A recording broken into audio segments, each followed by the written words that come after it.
O Supremo Tribunal Federal acaba de retaliar o Congresso. O ministro Gilmar Mendes pediu formalmente à Procuradoria-Geral da República que abra a investigação contra o senador Alessandro Vieira, do MDB de Sergipe, por causa do relatório que ele apresentou na CPMI do crime organizado. O motivo da retaliação é específico. Vieira, como relator da CPMI, sugeriu o indiciamento de 3 ministros do Supremo Tribunal Federal. Os nomes citados foram Alexandre de Moraes, Dias Toffoli e o próprio Gilmar Mendes. Para Gilmar, a sugestão de indiciamento configurou abuso de autoridade e usurpação de competência, 2 crimes previstos no Código Penal brasileiro. Para a defesa do senador, ele estava apenas exercendo a função legislativa garantida pela Constituição. E o cidadão comum precisa entender o que está em jogo, porque essa briga é, na prática, sobre os limites legais do que um parlamentar pode ou não fazer no exercício do mandato. Neste vídeo, o Brasília Decodificada decodifica o conflito entre imunidade parlamentar e abuso de autoridade.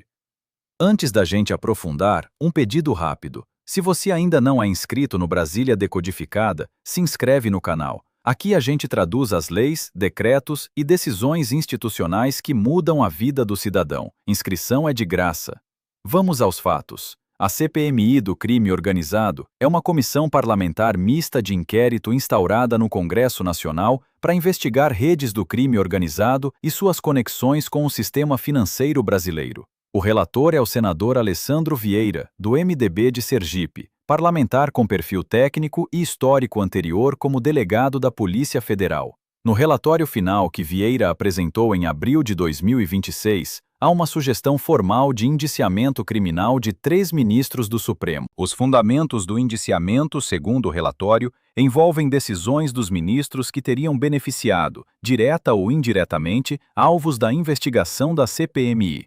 A reação do ministro Gilmar Mendes foi rápida. Ele acionou a Procuradoria-Geral da República pedindo investigação criminal contra o próprio senador relator. Agora entra a tradução jurídica. Existem 2 conceitos legais em conflito direto neste caso. Primeiro conceito, imunidade parlamentar. Prevista no artigo 53 da Constituição Federal, ela garante que deputados e senadores são invioláveis por suas opiniões, palavras e votos no exercício do mandato. Isso significa, em tese, que um parlamentar pode sugerir o indiciamento de qualquer figura pública, incluindo ministros do Supremo, sem responder criminalmente por isso. Segundo conceito, abuso de autoridade. Previsto na Lei 13.869 de 2019, ele criminaliza o agente público que, no exercício da função, ataca direitos e garantias fundamentais de terceiros. A pergunta jurídica é: sugerir indiciamento de ministro do Supremo configura opinião protegida por imunidade parlamentar ou ataque a direito fundamental do ministro investigado? Pausa breve aqui.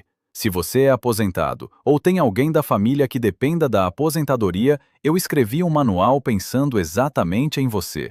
25 páginas com os 7 golpes financeiros mais perigosos de 2026. O link está fixado no comentário logo aqui embaixo. Voltando à decodificação. Imunidade parlamentar, artigo 53 CF, versus abuso de autoridade, Lei 13.869 de 2019. Agora a decodificação institucional. Quando o ministro Gilmar Mendes pede que a Procuradoria-Geral da República investigue o senador relator de uma CPMI por causa do conteúdo do relatório, ele está testando na prática um precedente jurídico. Se a PGR aceitar o pedido e abrir investigação, o entendimento que se cristaliza é: parlamentares podem ser investigados criminalmente por relatórios de comissão. Isso reduz, na prática, o alcance da imunidade. Se a PGR rejeitar o pedido, o entendimento é o oposto. Imunidade parlamentar protege absolutamente o conteúdo do relatório, mesmo que ele atinja ministros do Supremo. Cada um dos 2 caminhos redesenha o equilíbrio entre legislativo e judiciário, e em ano eleitoral, isso vira tema de campanha presidencial. Aqui uma decodificação apartidária obrigatória. Para quem está assistindo e acha que CPI atacando o ministro do Supremo é fenômeno só desta gestão, atenção aos fatos. Em 2015, a CPI da Petrobras durante o segundo governo Dilma sugeriu indiciamento de figuras do judiciário ligadas à Lava Jato. Em 2019, durante o governo Bolsonaro, a CPMI das fake news sugeriu indiciamento de figuras do executivo, incluindo então integrantes do governo. Em 2017, durante o governo Temer, a CPMI da JBS produziu relatório com sugestão de indiciamento que atingiu nomes do próprio governo. O padrão é institucional. CPI ou CPMI relatando contra figuras do Estado é parte do desenho constitucional brasileiro. A diferença deste caso é que, pela primeira vez em anos, a retaliação institucional veio diretamente de um ministro do Supremo pedindo a investigação criminal do parlamentar. Agora, as 3 mudanças concretas para o cidadão se a PGR aceitar o pedido de Gilmar. Primeira, CPIs futuras ficam mais cautelosas em sugerir indiciamentos contra ministros do Supremo.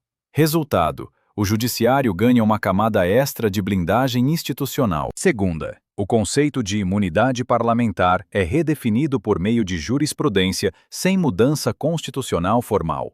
Resultado, o equilíbrio legislativo-judiciário muda sem decisão eleitoral.